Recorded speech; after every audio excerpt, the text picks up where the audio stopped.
Hey folks, welcome back to the channel. Happy Gary Crypto here. So let's dive into this Neblio update that's been put out by the Neblio team and get it out there with you guys.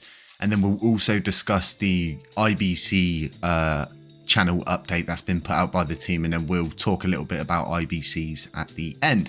So Neblio's been supporting Terra Rebels as an official supporter since the 10th of October upon agreement with Terra Rebels. This support deal has consisted in providing infrastructure, financial and advisory support to Terra Rebels by the Neblio team with the sole purpose to help revitalize the Terra Classic ecosystem. The Neblio team wants to state that Binance, including Binance business units, and any individual from Binance has never endorsed nor brokered this support deal in any form or shape. On the 22nd of October 2022, Terra Rebels was invited to an AMA as a guest in the Neblio official Telegram channel, where all this was explained in detail, reiterating the provision of infrastructure, financial and advisory support coming exclusively from Neblio to Terra Rebels. As stated on countless occasions, @Neblio team has never received anything from Terra Rebels in return from this support deal. Neblio and Terra Rebels have been targeted with rumours, conjectures and attacks from many parties that were absolutely out of scope and whose sole purpose was to damage the Neblio support to Terra Rebels, while Neblio just wished to support Terra Rebels as stated earlier. This wave of speculation on social media is consuming valuable time from our team members rather than letting Neblio team focus upon continuing development of recently launched roadmap as we have been doing to date. If there are any further updates from Neblio team, we will add them to this thread. So I'll leave a link to this thread in the description. Do keep an eye on this one just in case they do put out any more updates on top of what they've already said. But I think it is a lot of speculation and stuff like that, but at the same time there is redacted information in there.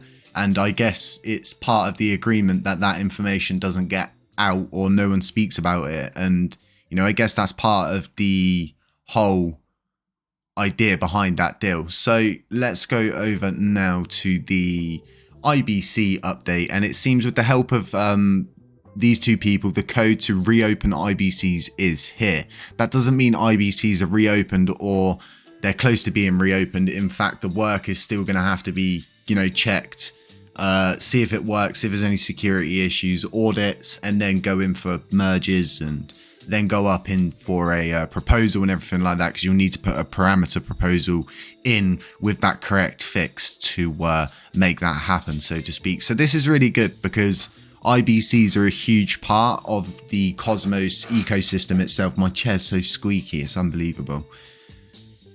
So it's a huge part of the Cosmos ecosystem for the simple fact that we can speak to all the other blockchains that use the whole system in itself, and it will reopen a lot of doors, and then it will also make things a lot more easier for us with the USTC later on down the line. And it really does look like we're going to be following the route of USTC, which kind of makes sense. And then it kind of raises questions as to which, like, what is our connection then to Luna and what is their connection to USTC? Because I think the one thing that's really overlooked for a lot of people is the fact that JWAMB and TFL are currently following out a plan and playing out a plan to basically repay a lot of USTC holders from the Terra Guard.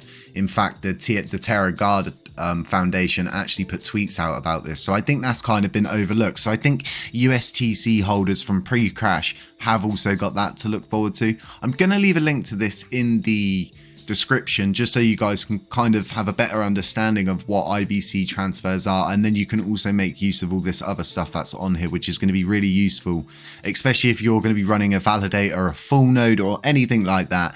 And there's going to be people out there that will run full nodes just to get the endpoints, and then there will be people out there who will run to get the endpoints and the node. And I'm quite interested to see how many people come on board and what the reflection is kind of on price movement, because it seems at the moment Bitcoin's apparently trying to move up. There's loads of people doing the whole, you know, I'm going all in on Bitcoin. I'm going all in. Everything. Just put it all in. I'm putting grandma in too. But yeah. It's one huge, just big bear. It's just a big bear market. And we really are in a position where there's nothing hugely overly interesting going on. And then there's always this correlation to the stock markets and stuff like that. But no one can actually explain why there is this direct connection to the stock markets itself. And it could just be like a psychological kind of thing. And I always feel when people are like, what's the Fed's doing? And it's really going to affect crypto. And it's just like, can anybody actually prove it? I always try to watch all of the Fed meetings, even being in the UK, because of how much it does affect it. But I would just love to understand better, I think, how the correlation between the stock market and the crypto markets and everything like that actually fall in together, because there has been a more and more recent correlation. But as to the price of Lunar Classic itself, from new validators coming on board, no one can tell you for sure what's going to happen. But the last time staking got reinstated, so to speak, we saw a huge move upwards in price. And this was because of the simple fact loads of people were locking their coins up to get rewards, meaning that those coins that can't be sold out then on, these huge pumps so easily. So I think that helps and attributes to it. Could we possibly see more coins getting locked up over this period of time? Of course we could. It would make total sense to think of it that way. But at the same time, we have to go into everything with a lot of caution and understand that things may just not change. We might not see a huge influx of validators that want to join the blockchain, but I think it's going to go really good. I think new validators coming on board is going to be really healthy, and I think it's the last thing to really get put back into place before the IBCs. And then when we get the IBCs back, it's kind of like a clear road to USTC. Then that is when all the manpower can go in. And that's where you kind of go back to Neblio's tweet, and you need to think to yourself, like, there's no good attacking the people that are working so hard to help. And I myself, I've been under the same kind of attacks as Terra Rebels has recently, and it has really got me down. And it does have an effect on people's minds and stuff like that. And just because you're the loudest person in the room doesn't mean that you're right. In fact, I wouldn't go in a space and start arguing with people for the simple fact that A, it's unprofessional, B, it's unproductive, and C, it won't get us nowhere. And I'm just here to help better the movement along, help push things along and stuff like that. So I'm really looking forward to starting to burn again, and then also being able to have some kind of funds in our treasury to help projects that want to come on board. I've got so many different people coming to me with so many different ideas, and I feel like the Terra Classic grant scheme that Ed's working on is such a great idea, and I think it's an absolute no-brainer.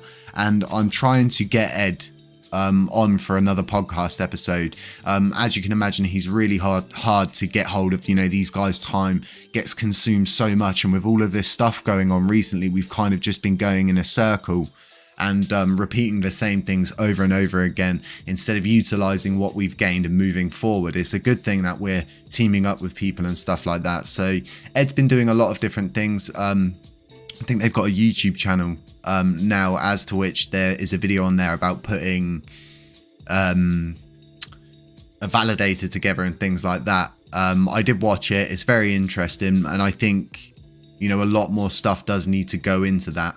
And I think the Terra Rebels themselves need more time to work on things, and people just need to be patient. But everybody kind of wants the moon tomorrow. Everybody wants to be rich today. They don't want to be rich tomorrow.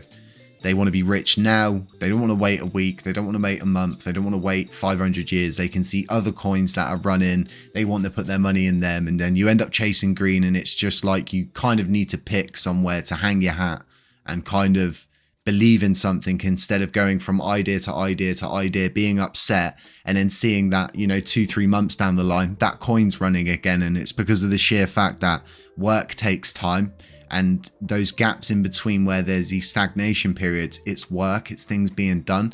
And the way you position yourself in the bear market is how you're going to come out in the bull market. It's as simple as that. Guys, stay safe out there. I'm not a financial advisor. Beware of scammers, doppelgangers, anybody pretending to be me. Catch you in the next one. Shalom.